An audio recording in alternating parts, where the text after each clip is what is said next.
monthly city managers and mayor's press conference. We have quite a few guests this time, which is nice to have, to be honest with you. A few things to go over, but we have some special announcements, and we'll introduce our guests here in a few minutes. I'm going to start initially with the city manager and let him start off with us this morning. Thank you, Mayor. So this past weekend, we did have two separate shooting incidents.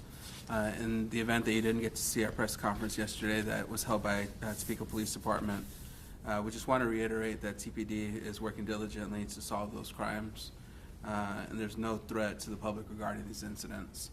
That's something that I really want to iterate and reiterate to the community, that there is no outstanding threat of danger stemming from the incidents that occurred over the weekend. Again, I do want to give praise and thanks to our Topeka Police Department as well as our public safety partners in the city helping us to investigate those incidents. I will also mention that while we approach the holiday season, please remain vigilant as far as being aware of your surroundings, being aware of anywhere you're out and about. If something looks out of place, if you feel that there's any kind of danger, please reach out to 911 so we can respond accordingly. I'd rather us err on the side of caution than not at all. Along those lines, to speak to the public safety of the community, I do want to highlight that Topeka Police Department is graduating its 69th class of cadets coming out of the academy. We actually started with 23, which was one of the largest classes that we've ever seen. God willing, between now and next Wednesday, December 3rd, we'll have 18 that will be graduating. That will actually put us north of 270 positions filled. That was one of the priorities of Chief Vallejo when he came in, was to get our numbers up. I do also want to go back to, I mean, that's also part of, I don't know, I'm circling back, but just want to also point out too, that's part of our initiative to lower our overall crime, which again, in the city, we're trending down overall. So so as our numbers, fill positions go up, we are seeing that correlation to our crime going down. And so just wanted to put that out there for the community, let you know where we're at, and that there should be no fear of any imminent danger coming from the incidents that occurred over the weekend. You know, I'm glad you brought that up, City Manager, because oftentimes people, when they hear these incidents, when they're first brought out in the news, there's not a lot of detail initially, and so we have to follow up with press conference and give some more detail to reassure the community that, in fact, the police department is and has been very, very responsive to these incidents, along with the fire department when necessary, so that we can tend to the needs of the people who have been affected directly by some of this violence. But oftentimes the question is asked, well, what are the police doing? Well, that's what they're doing. They're there, they're very responsive, they're available. They really have a good feel for where each incident will occur, not in advance, obviously, because these happen oftentimes a spur of the moment amongst people who know each other. But they all know where they can be to back up each other when those incidents come up, and they're able to respond in a quickly and timely manner. And it's very fortunate here in the city of Topeka that we have the resources that we have for first responders. And that doesn't just mean the fire and police. That means the ambulance, that means the hospital staff, personnel, everybody that it takes to make sure this is a safe community, and that when people do encounter harm and violence, that there is something to help take care of those incidents. So I'm glad you brought that up. Later on, this kind of ties in with our special guest today to make that acknowledgement of how we all prepare for the holidays. Everybody's getting together with families to prepare for the Thanksgiving. But a lot of these resources 24/7, and there's no holiday for them. So they have to work through it. I experienced that for 34 years at the police department. And you know, it's an inconvenience, I used to say, but it was also a matter of pride that I felt, along with the rest of the first responders, that we were able to keep working and make sure everybody else enjoys their holidays and keep them safe. So I wanted to make that reference to them as well. I want to speak to, again, the season of Thanksgiving. I was asked again, I think this was my 4th year, to give a recognition for the interfaith Thanksgiving that occurs here in the city of Topeka. I attended their service, and I have to tell you, that's probably the most diverse gathering of peoples and religions in the city of Topeka. From anything you can think of in the way of religions, Christianity, Baha'i, Buddhist, all of those different groups that celebrate in their own way, but commonly celebrate peace and Thanksgiving. And so that's the thing that I want to make sure that we keep in mind as we move forward during the holidays and the rest of this year. It'd be nice to have it in our thoughts and minds year-round, but we also know that it's a focus at this time of year. So I always have considered it one of the privileges I have as serving as mayors to be invited to some of those events, because not all of us are aware of those efforts in the community. But again, I want to thank the interfaith community for allowing me to present to them and celebrate Thanksgiving a little bit ahead of time, but we all keep different schedules on how we celebrate. So I just wanted to bring that up. City Manager? As far as the other holiday events that are occurring within Capital City, just wanted to make mention of the Miracle on Kansas Avenue parade on December 6th with the tree lighting at 5:30. The City of Topeka is hosting an ADA celebration on Thursday, December 4th from 1 p.m. to 3:30 at the library. And then our Human Relations Commission's Holiday Posada is occurring December 8th from 6 to 8 p.m. at 811 Southwest Buchanan Street. So just wanted to highlight some of those events, including the 58th Annual Community Thanksgiving Dinner, November 27th at 2 p.m. at the Exhibition Hall. So just want to make sure the community is aware of those events and that they're open to the public. Just want to give you a little hint, if you haven't already heard, because you can't keep a secret in this town for more than 5 minutes anyway. But for the holiday parade, for the Christmas parade, it's going to be a historic one. There's going to be some things happening at this parade that have never happened before in Topeka. So let's pray for good weather, a little bit warmer. I think last year we were really lucky. I think it was mid-50s. If we can get that and dry, turn out, bring the kids, because it's going to be something that you want to say you were there when it happened. But I'm just giving you that little tidbit. And toward the end of the parade, let's just say, turn your attention to Evergy Plaza. I think that you'll be surprised and really enjoy that kickoff for the season. So I just want to invite everybody to take the time to be there.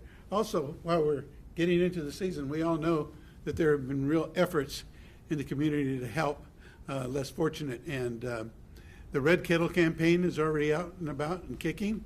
I would encourage you, whenever you have the opportunity. I know sometimes going into a store, I'll tell them I'll catch you when I get back out, because I want to see how bad I'm hurt going into the store and to be able to offer some donation to the Red Kettle.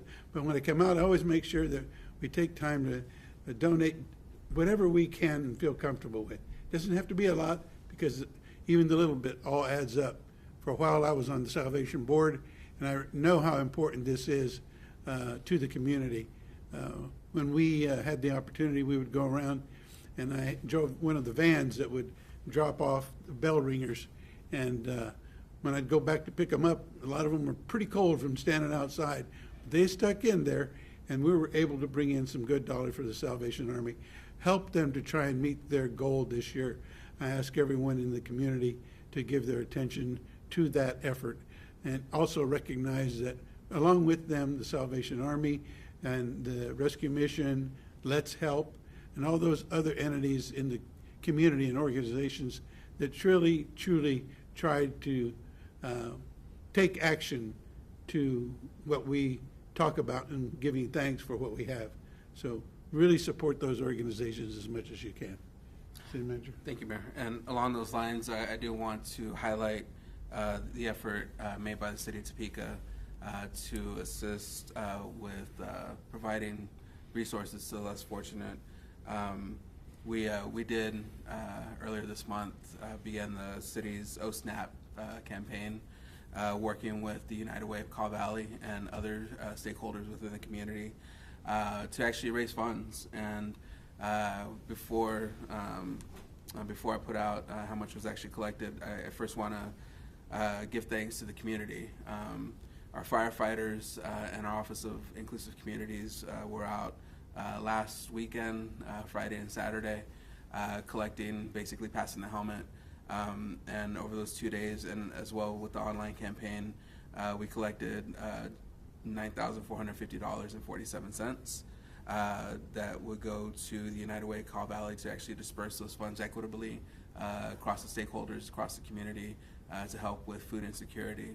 So again, just a sincere appreciation, gratitude first and foremost to the community for its supporting this initiative, and then to the leadership of Director Glaude of our Office of Inclusive Communities, Fire Chief Longstaff, and then also our firefighters and our Office of Inclusive Communities and Communications, and everybody who had some part to do with this. I appreciate you all, and very much just grateful. So thank you all. I'd like to take this opportunity. I have this and one more press conference before I leave office.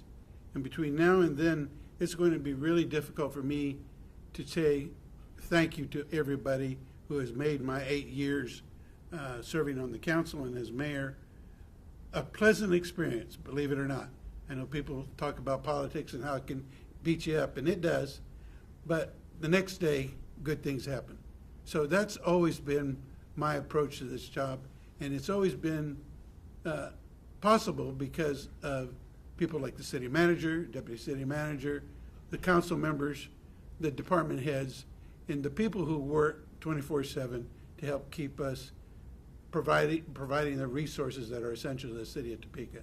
It'd be impossible for me to thank everyone individually. We have close to 1,000 employees.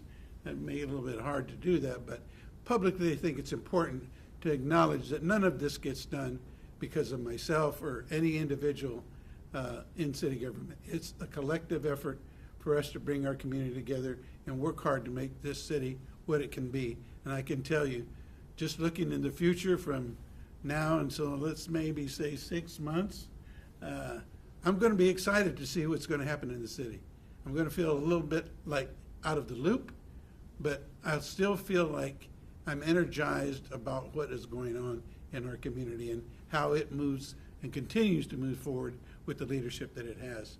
And I really want to congratulate Mayor-elect Spencer Duncan. I believe he'll be an excellent leader for the city of Topeka. I think he has a good feeling for the city. He has a good heart. He and I go way back. I know him and his father from way back when I worked at the state. So I do want to again say thank you, though, to everybody who works for the city of Topeka.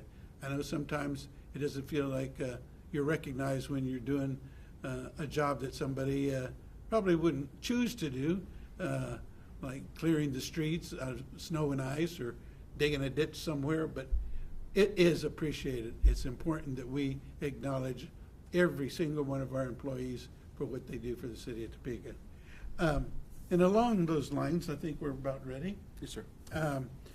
We'd like to invite a couple of our very active citizens in Topeka to join us here at the table.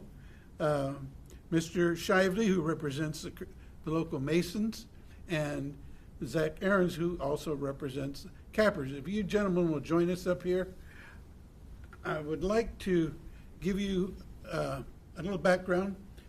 Mr. Shively came to my office and we visited about what his organization in collaboration with Capper would like to do in order to recognize the services that are provided by our very essential employees of City of Topeka. And I don't want to take the words out of your mouth because I think you described it to me very well, and that's why I'm really glad to be able to support and offer you this opportunity.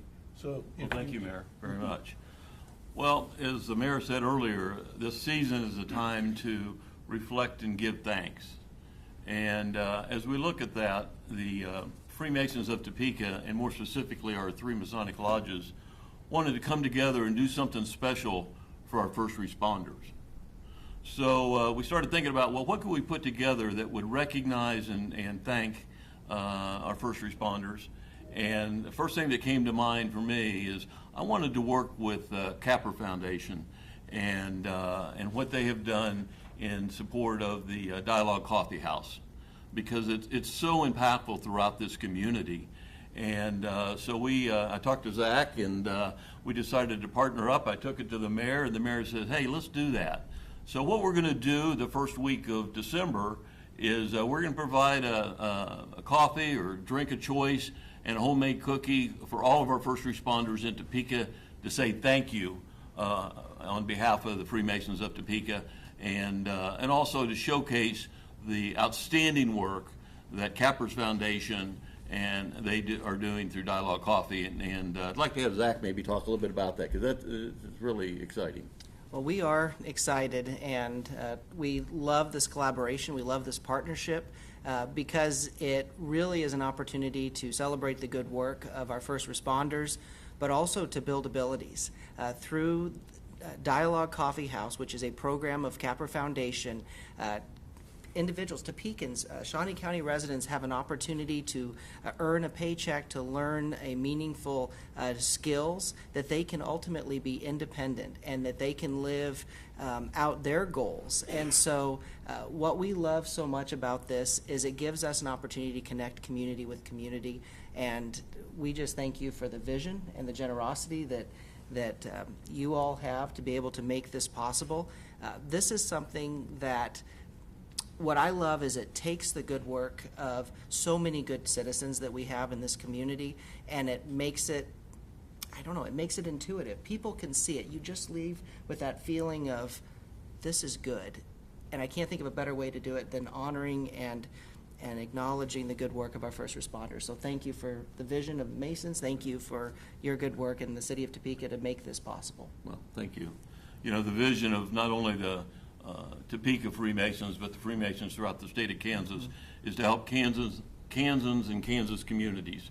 And we're proud to do that not only during the month of December, but throughout the year. So thank you very much for supporting us in that endeavor, Mayor. No, well, it's my pleasure. And Zach, it might help for those who are not yet familiar with Dialogue, and I'd be surprised if they weren't, if you kind of give us the locations that you have already established and where some of this will take place. Sure, absolutely. So Dialogue has grown really in response to the individuals that want to work. And so we started with our first location at 29th and Gage. From there, we have a second location that is at 10th and Urish, which is Fellowship Bible Church. We have a location in Silver Lake that is just north of the high school there on Railroad Road.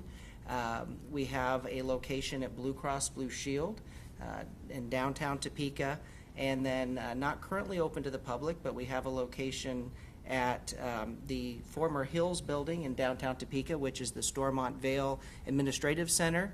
And our newest location is on the Washburn University campus. And so that location is open to the public, and would encourage everyone to visit that area. That's in the School of Applied Studies building, or the former Mabee Library. If you were a student at Washburn and spent a lot of time in the library, you would know where that's at.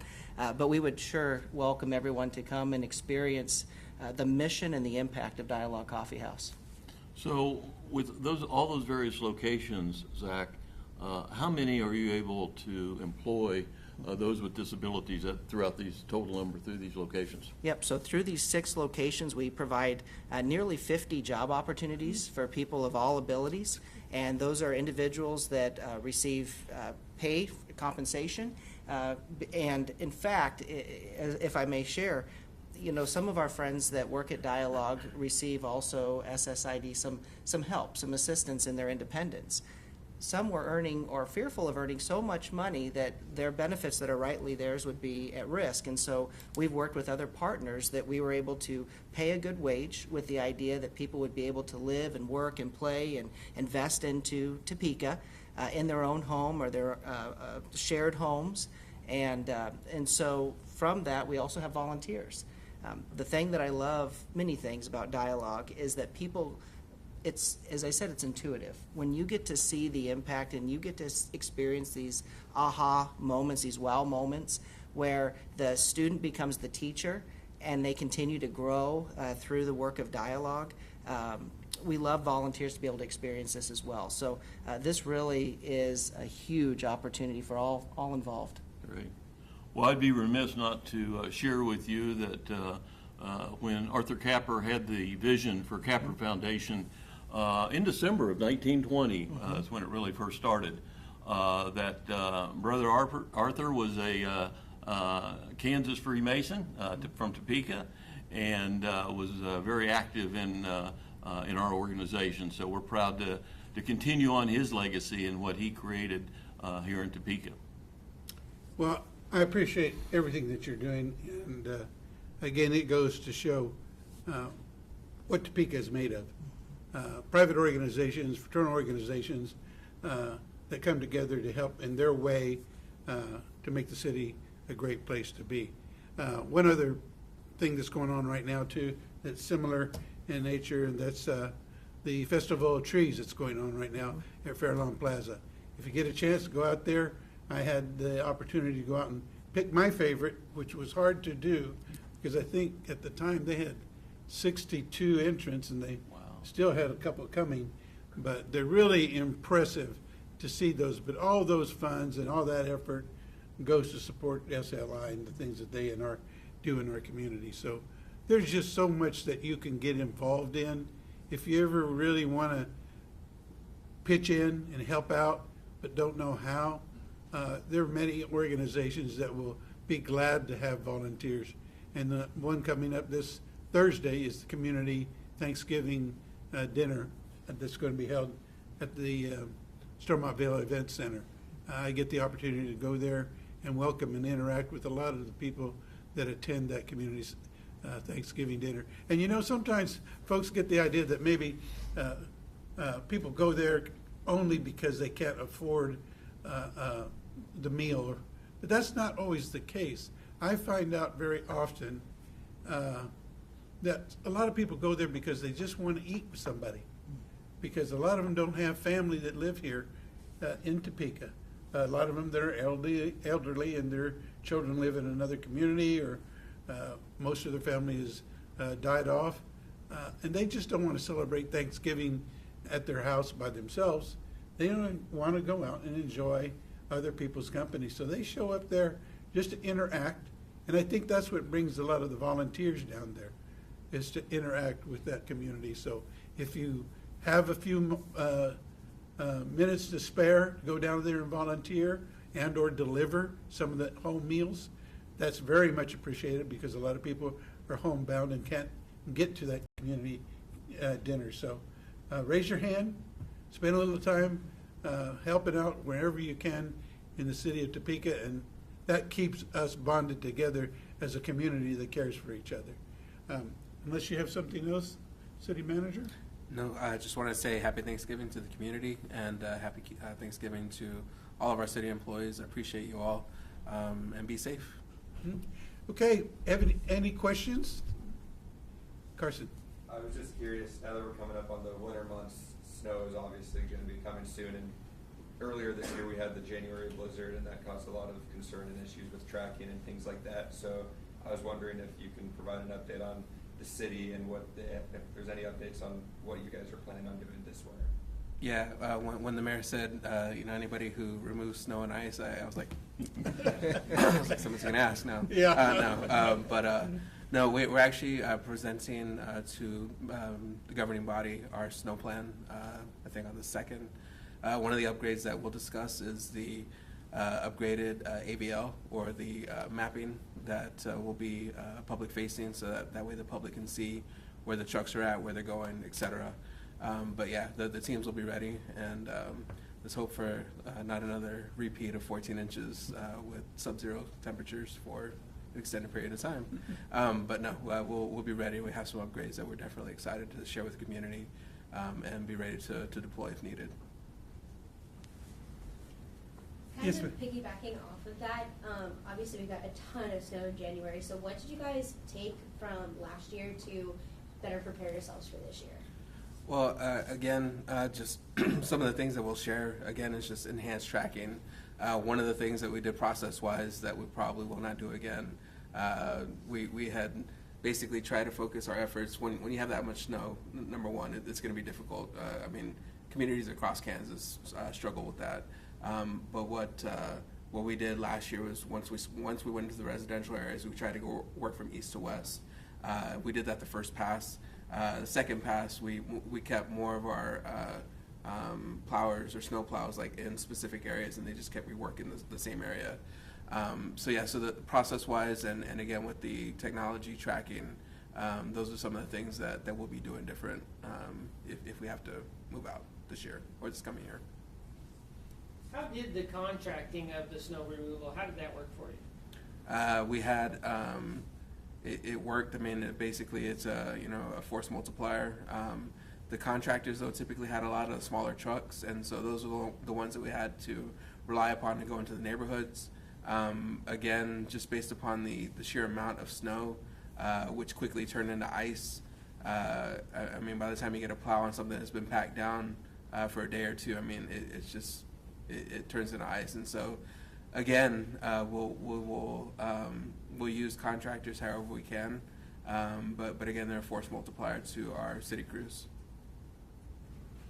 We couldn't go without asking about Hotel Topeka, of course, as well. And I know you wanted to try to get the sale done before the end of the year, with only about a month left. I was wondering if you have an update on that. I will say that on the city's negotiations, super close. If I were to put a percentage, 90+% done.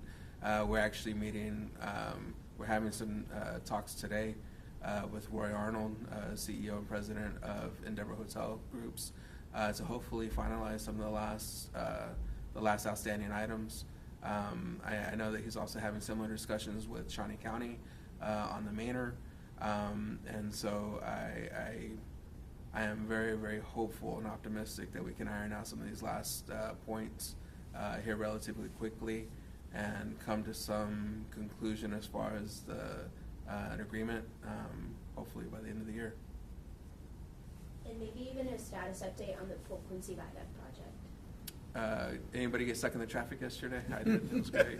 No, it's. I think it's moving along just fine. We're actually going to meet with KDOT later today.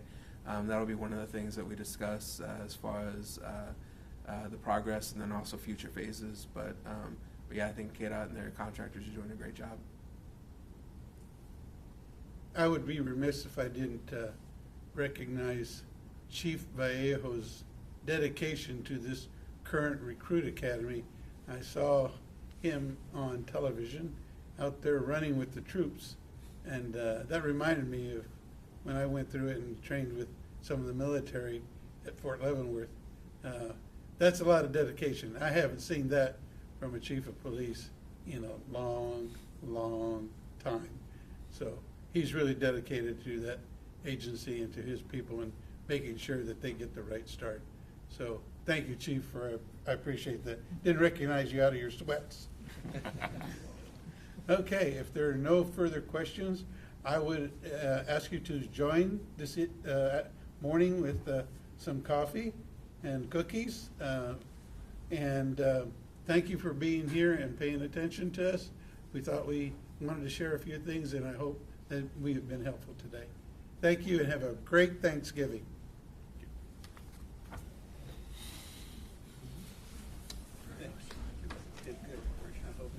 Thank you, Mr. Mayor. I wanted to give you the time. Thank you. Yes.